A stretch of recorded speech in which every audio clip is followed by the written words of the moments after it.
Hello friends, good morning and welcome back to another video English vocab. आज फिर से हम यहाँ पर देखने वाले हैं और हमने लास्ट वीडियो में 73 वर्ड तक कंप्लीट कर लिए थे। जो हमारे लास्ट वर्ड था वो था करंट, जो पार्ट ऑफ स्पीच में एडजेक्टिव है। और आज हम स्टार्ट करने वाले हैं वर्ड 74 से। 74 हमारे पास वर्ड लिया हुआ है ब्रिंग। ब्रिंग जो एक वर्ब है पार्ट ऑफ स्पीच में, जिसका मतलब होता है लाना। तो दोस्तों, जैसा कि आप सभी जानते हैं, हम यहाँ पर पहले एक वर्ड को लेते हैं, उसके बाद उसका एग्जैक्ट मीनिंग देखते हैं हिंदी में क्या है, और साथ ही साथ देखते हैं उसका पार्ट ऑफ स्पीच वह वर्ब है, नाउन है या फिर एडजेक्टिव है। और उसके बाद उसका रूप देखते हैं वह किस रूप में यूज़ किया जाता है। डेफिनेशन की बात करते हैं, साथ ही साथ उसके हिंदी मीनिंग जो कि आपको अच्छी तरीके से समझ में आ जाता है। उसके बाद हम उस वर्ड के जो भी सिनोनिम्स हैं एग्जाम पॉइंट ऑफ व्यू से रिलेटेड, और आपकी वोकैब को इंक्रीज करने के लिए जो भी सिनोनिम्स हैं उससे रिलेटेड वर्ड हैं, उन सभी को डिटेल में देखते हैं। और बाद में हम करते हैं उसके एंटोनिम की बात, जो कि आपको कंप्लीट समझ में आ जाते हैं। और एग्ज़ाम के तौर पे हम देखें तो एंटोनिम और सिनोनिम से रिलेटेड आपके कई वर्ड पूछे जाते हैं। जैसे आपके सामने कोई वर्ड आया तो उसका एंटोनिम, उसका जैसा शब्द, उसका सिनोनिम क्या है, इन सभी के बारे में आपसे क्वेश्चन पुटअप किए जाते हैं। उसके बाद जैसे कि आपने एंटोनिम और सिनोनिम को देखा, तुरंत बाद हम यूज़ करते हैं उसका एक सेंटेंस, जो आपको ये समझ में लाने के लिए काफ़ी है कि उस वर्ड का यूज़ हम कैसे करते हैं और कहाँ पर उन वर्ड को हम सही ढंग से यूज़ कर सकते हैं। तो दोस्तों, सबसे पहले वीडियो को स्टार्ट करने से पहले हम एक प्रीवियस ईयर का क्वेश्चन सॉल्व करते हैं डेली वेज। तो आपको आज फिर से एक नया क्वेश्चन देखने को मिलेगा जो काफ़ी ज़्यादा इंपॉर्टेंट है। तो चलिएगा स्टार्ट करते हैं उस क्वेश्चन को देखने के लिए। यहाँ पर आपको दिया गया है क्वेश्चन ब्लस्टर। ब्लस्टर एक वर्ड दिया गया है और बताया गया है कि उसका सिनोनियम क्या होगा, ये आपको बताना है। तो दोस्तों, 4 ऑप्शन आपको मिलेंगे। फर्स्ट ऑप्शन आपका है एब्यूज़, सेकेंड ऑप्शन है टॉलरेट, थर्ड ऑप्शन है सफ़र, फोर्थ ऑप्शन है थ्रेट। तो आपको 4 ऑप्शन दिए गए हैं और यहाँ पर आपको ब्लस्टर वर्ड का सिनोनियम बताना है कि ब्लस्टर से सेम मीनिंग का जो वर्ड होता है वह क्या है। तो आप कमेंट बॉक्स में इसका आंसर दीजिएगा। हम आपका जो ऑप्शन है वो चेक करेंगे कि आप कमेंट बॉक्स में सही आंसर देते हैं या गलत आंसर देते हैं। और लास्ट में हम इस क्वेश्चन को डिटेल में सॉल्व करेंगे। इसका हर वर्ड का मीनिंग हम आपको बताएंगे और इसका सॉल्यूशन कैसे करते हैं वो भी हम आपको यहाँ पर देखने को मिल जाएगा। तो वीडियो को स्टार्ट करते हैं। आज का 74 वर्ड है ब्रिंग, और ब्रिंग पार्ट ऑफ स्पीच में एक वर्ब है जिसका हिंदी मीनिंग होता है लाना। एज इनटू क्रिएट, बनाने के रूप में हम इसको यूज़ करते हैं। डेफिनेशन अगर हम देखें तो to be the cause of a situation, action और स्टेट ऑफ माइंड, एक स्थिति, क्रिया या फिर मन की स्थिति का कारण होना ब्रिंग कहलाता है। तो to be the cause of a situation, action और state of mind is called bring. As a verb के रूप में हम इसको यूज़ करते हैं। आते हैं सिनोनिम पर। सिनोनिम की बात करें तो एक वर्ड आता है क्रिएट। क्रिएट का मतलब होता है बनाना। कॉज, किसी कारणवश। जनरेट, जनरेट का मतलब भी होता है बनाना। डू का मतलब करना, किसी काम को करना डू कहलाता है। प्रोड्यूस, उत्पादन करना। प्रोम्प्ट वर्ड है किसी को प्रेरित करना, ये भी वर्ड है सिनोनियम जो कि आप देख रहे हैं ब्रिंग का। गेन का मतलब होता है बढ़ाना, और मूव का मतलब होता है हिलाना या फिर हिलना या फिर कदम बढ़ाना। कन्वर्ट का मतलब होता है बदलना। तो ये आपके सिनोनियम।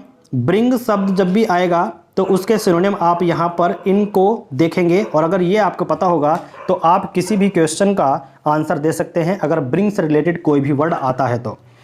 अब बात करते हैं कि क्वेश्चन आपका बन जाता है कि एंटोनियम बताइएगा। तो एंटोनियम में आपके यहाँ पर हमने वर्ड लिए हैं। एंटोनियम है डिसवेबल, डिसवेड का मतलब होता है विरत करना या हतोत्साहित करना। नेक्स्ट वर्ड है एंटोनियम डेटर। डेटर का मतलब होता है रोके रखना या फिर मना करना। अनसेल होता है बेचने से मना करना। तो यहाँ पर जो भी है ब्रिंग से रिलेटेड जो भी वर्ड हैं वो आपने यहाँ पर देखे।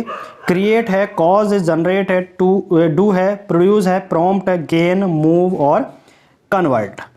एंटोनियम में देखे हैं डिसवेज, डेटर, अनसेल। अब हम बात करते हैं इसके सेंटेंस यूज़ की। सेंटेंस यूज़ में देखिएगा, in the end the lawsuit brought distress to everyone including the plaintiff. अंत में मुकदमावादी सहित सभी के लिए संकट लेकर आया। ठीक है, नेक्स्ट इसका सिंपल सा एक यूज देखेंगे। The antique will probably bring at least $1,000 at auction. तो एंटिक जो है वो शायद नीलामी में कम से कम $1,000 लाएंगे। यहां पर आपको ब्रिंग का यूज दिखाई दे रहा होगा, तो ब्रिंग का मतलब होता है लाना। लाने से रिलेटेड कोई भी सेंटेंस हम ब्रिंग को यूज करके बना सकते हैं। नेक्स्ट आपके सामने 75 वर्ड है कम। कम का मतलब आप सभी जानते हैं, काफ़ी आसान है आना। और वर्ड का जो पार्ट ऑफ स्पीच है वो है वर्ब। वर्ब की तरह हम इसको यूज करेंगे एज इनटू अप्रोच, एक दृष्टिकोण के रूप में। डेफिनेशन की बात करें तो टू मूव क्लोजर टू, किसी के करीब जाना या फिर किसी के करीब आना, that is called come. Sentence use में अगर हम देखें तो come here and sit by the fire, यहां आओ और आग के पास बैठो। Come here and sit by the fire, इस तरीके से हम इसको यूज करते हैं। सिनोनिम की बात करें तो कम का सिनोनिम होता है अप्रोच, दृष्टिकोण। एंटर प्रवेश करना, नियर पास आना, अराइव पहुंचना, गेट इन अंदर आना, टर्न अप ऊपर करना। तो ये इसके सिनोनिम होते हैं। कोई भी अगर एग्जाम में आपको ये वर्ड दिखे तो आप आसानी से सॉल्व कर सकते हैं।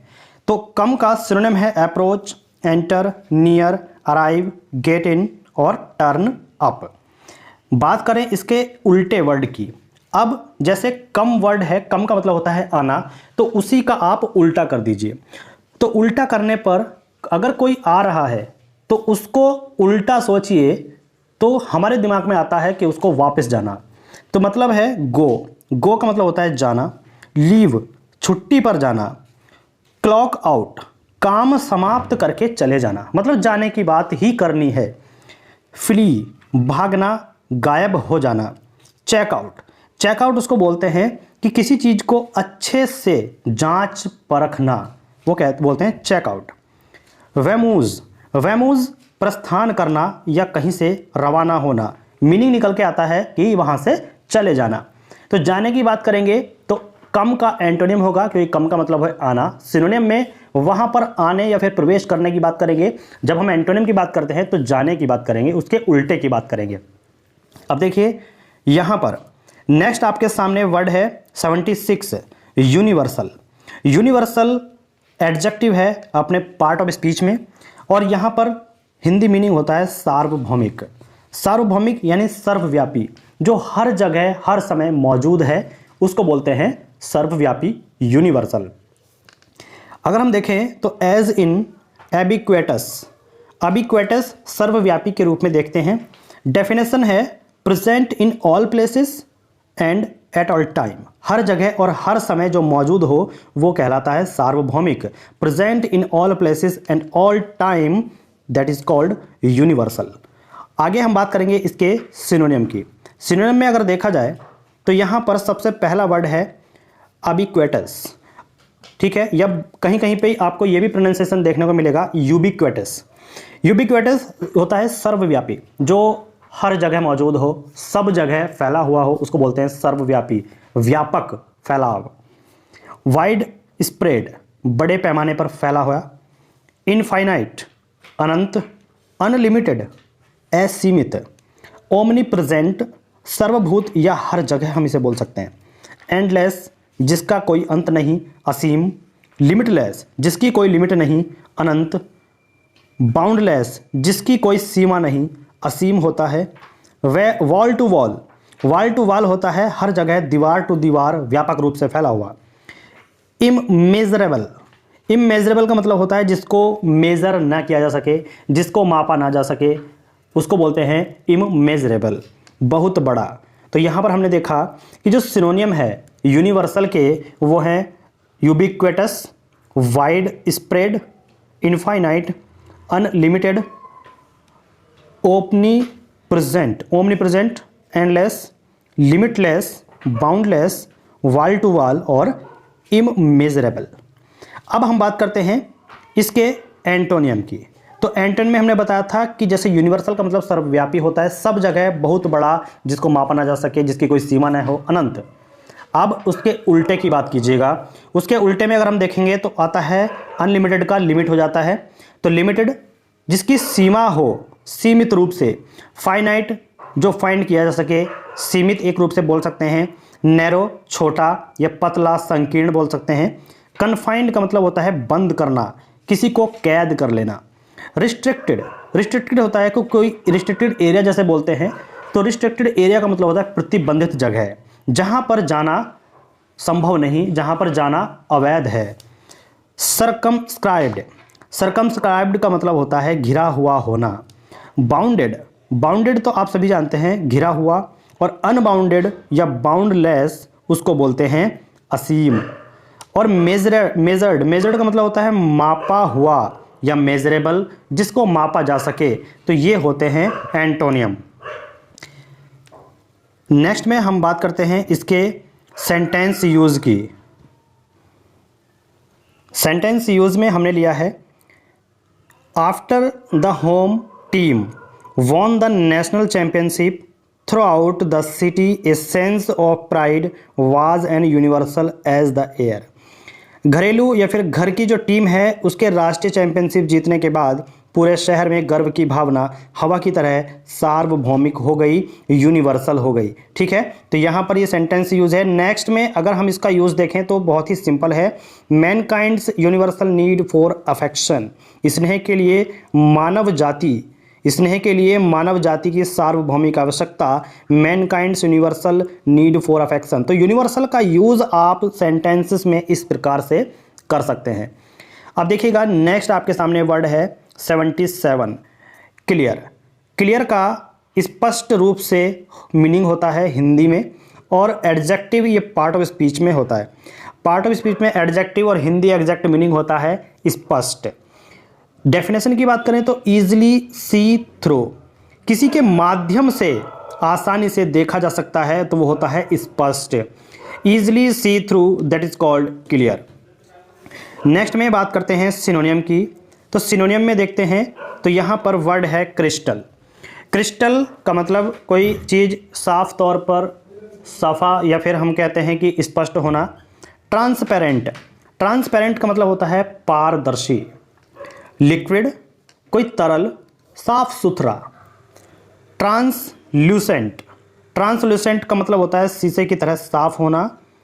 लिम्पिड पारदर्शक रूप में। कलरलेस जिसमें कोई रंग ना हो तो वो एकदम साफ सुथरा दिखता है। लूसेंट प्रकाशमान होना, एकदम साफ सुथरा, क्लियर दिखाई देना, स्पष्ट रूप से दिखाई देना, प्रकाशमान। एपरेंट, एपरेंट का मतलब होता है कि अनुमान, प्रकट, अनुमान लगाना, किसी चीज़ के एकदम से प्रकट होना, दिख जाना। एविडेंट, एविडेंट का मतलब होता है प्रत्यक्ष रूप से। तो यहाँ पर सिनोनियम है crystal, transparent, liquid, translucent, लिम्पिड, colourless, Lucent, apparent, evident. अब बात करें इसके एंटोनियम की। तो एंटोनियम में आपको यहाँ पर देखने को मिलता है opaque, cloudy, dark, coloured, hazy, tinted, foggy, dense और मडी। ओपेक का मतलब होता है अस्पष्ट रूप से।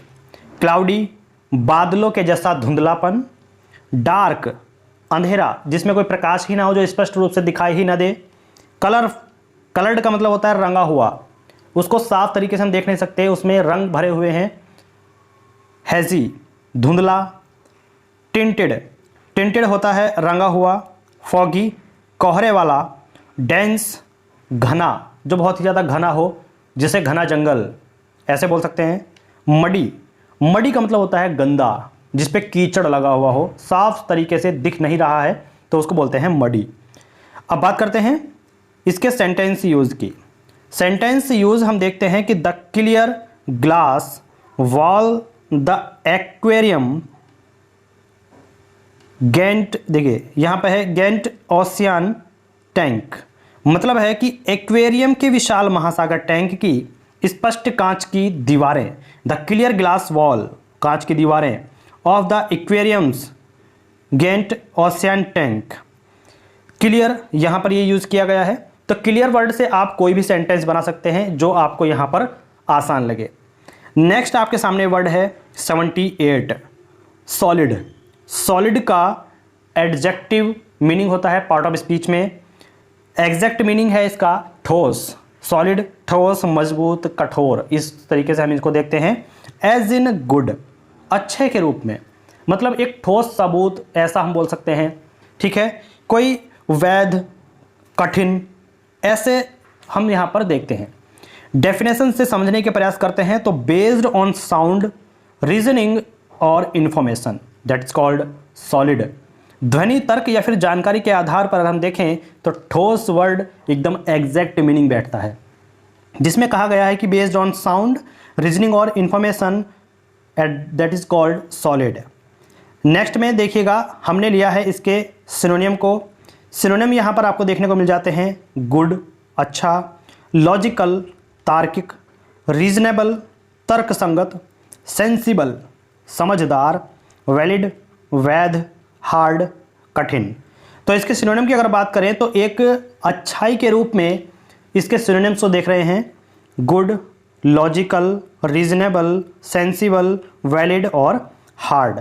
उसी तरीके से यहाँ पर हम इसके एंटोनिम की बात करें तो तुरंत उनका उल्टा कर दीजिएगा। जैसे हमने देखा था सॉलिड कठोर, तो अब कर दीजिए सॉफ्ट के रूप में, या फिर एक ये देख लीजिएगा कि यहाँ पर जो भी आपको दिख रहा है सॉलिड, तो इसके रूप में अब देखेंगे कि जो मतलब आपको कठिन ना लगे। जैसे यहाँ पर आप देख सकते हैं इनसेंसिबल। इनसेंसिबल का मीनिंग होता है बेसुध। ठीक है, इनसेंसिबल, बेसुध, जो समझ में ना आए। इनडिस्टिंग्विशेबल मतलब है अदृश्य। अब देखिए इम्परसिव, ये है हमारे पास इनपरसेप्टिबल। इम्परसेप्टिबल का मतलब होता है अगोचर। इनविजिबल अदृश्य। अनडिटेक्टेबल, अनडिटेक्टेबल का मतलब होता है पता लगाना। तो यहाँ पर हम इसको सॉलिड को डिटेक्टेबल भी बोल सकते हैं, जिसको डिटेक्ट किया जा सके, जिसका पता लगाया जा सके। और अनडिटेक्टेबल का मतलब होता है पता न लगा पाना। इन एप्रिसिएबल, इन एप्रिसिएबल का मतलब होता है अदृश्य या फिर थोड़ा। ठीक है, तो यहाँ पर ये एंटोनिम और सिनोनिम को आप समझ गए होंगे जिस तरीके से हम यहाँ पर देख रहे हैं। आपको एग्जाम पॉइंट ऑफ व्यू से अगर देखना हो तो जो भी इनमें से वर्ड है वो आप यहाँ पर अच्छी तरीके से देख सकते हैं। नेक्स्ट में यहाँ पर हम देखने वाले हैं इसका सेंटेंस यूज। तो the ice cream is too solid to scoop right now. Ice cream अभी भी, राइट नाउ अभी। स्कूप, स्कूप का मतलब होता है एक चम्मच नुमा आकृति, उसको इस स्कूप में करने के लिए बहुत ही हार्ड है, बहुत ही ठोस है। तो यहाँ पर बोला जा रहा है सॉलिड है। ठीक है, तो ये था इसका सेंटेंस यूज। आज के यहाँ पर इतने वर्ड हमने देखे, 78 को कंप्लीट किया। और 78 से पहले जो भी वीडियो हैं उन वीडियो को आप जरूर वॉच कीजिएगा। कमेंट आपके हम यहाँ पर इंतजार कर रहे हैं कि जो भी कमेंट बॉक्स में सही आंसर कौन कौन देगा। तो यहाँ पर हम उस क्वेश्चन को सॉल्व करते हैं जो हमने आपको दिया था कि कमेंट बॉक्स में आपको उसका सही आंसर करना है। तो जो भी स्टूडेंट्स हैं देखते हैं कि कितनों ने सही आंसर दिया है। तो देखिए अपना आंसर को मैच कीजिएगा। सिनोनिम बताना था ब्लस्टर का। अब देखिए ब्लस्टर का मतलब क्या होता है। ब्लस्टर का मतलब होता है किसी को डराना, धमकी देना या फिर किसी को हड़का देना, ये होता है ब्लस्टर। अब हमने यहाँ पर 4 ऑप्शन आपको दिए हुए थे। पहला ऑप्शन था एब्यूज़। एब्यूज़ का मतलब क्या होता है, गाली देना। ठीक है, एब्यूज़ का मतलब क्या होता है, गाली देना होता है। और यहाँ पर इसके बाद टॉलरेट। टॉलरेट का मतलब होता है किसी को सहन करना। क्या मतलब होता है, सहन करना। उसके बाद यहाँ पर अगर हम देखें, टॉलरेट का मतलब है सहन करना। उसके बाद है सफ़र। सफ़र का मतलब होता है भुगतना, किसी को भुगतना, या फिर हम कहते हैं कि किसी चीज़ से जूझना, वो होता है सफ़र करना। एक शब्द है थ्रेट। थ्रेट का मतलब होता है किसी को धमका देना, किसी को डराना, ये होता है थ्रेट। तो आप सही तरीके से समझ गए होंगे कि इसका सिनोनियम क्या है। एंटोनियम है एब्यूज़, टॉलरेट, सफ़र, ये सभी एंटोनियम है। लेकिन हमको सिनोनिम बताना है तो इसका जैसा शब्द है थ्रेट, धमकी देना। तो यहाँ पर इसके सॉल्यूशन को देखते हैं। वैसे तो ऑप्शन नंबर डी आपका करेक्ट आंसर है। Answer option number D. Solution देख लेते हैं। तो देखिए यहाँ पर जो इसका सिनोनिम है वो यहाँ पर ऑप्शन नंबर डी है, लेकिन जब हम इसको सॉल्व करते हैं तो सबसे पहला ऑप्शन हमारे पास था एब्यूज़। एब्यूज़ का मतलब होता है गाली देना। अब देखिए use something to bad effect of for a bad purpose misuse. तो बुरे प्रभाव या बुरे उद्देश्य के लिए कुछ यूज करना, उपयोग करना या फिर किसी चीज़ का दुरुपयोग करना, ये कहलाता है एब्यूज़, गाली देना। नेक्स्ट हमारे पास वर्ड था tolerate. Option number second, tolerate, सहन करना। तो ये हम समझ सकते हैं कि अलाउ द एग्जिस्टेंस, अक्रेंस और practice of something that one dislike और डिसएग्री विदाउट इंटरफेरेंस। बिना किसी हस्तक्षेप के अस्तित्व या फिर घटना या अभ्यास, कुछ ऐसा जो मतलब नापसंद किया जा सके और जिससे किसी की सहमति न हो, असहमत होना, उसके अनुमति देना, ये कहलाता है टॉलरेंस। नेक्स्ट वर्ड आपने देखा ऑप्शन नंबर सी में सफ़र। सफ़र का मतलब होता है पीड़ित, जैसे मतलब पीड़ा को सहना, किसी चीज़ से जूझना। तो एक्सपीरियंस और भी सब्जेक्टेड टू समथिंग बैड और अनप्लेजेंट, मतलब क्या होता है कि अनुभव करना कुछ बुरा या फिर ये अप्रिय होना, अनप्लेजेंट होना। तो ये मतलब होता है सफ़र या फिर जूझना, पीड़ित होना किसी चीज़ से। अब नेक्स्ट है फोर्थ आपने देखा थ्रेट, जो हमारा आंसर है।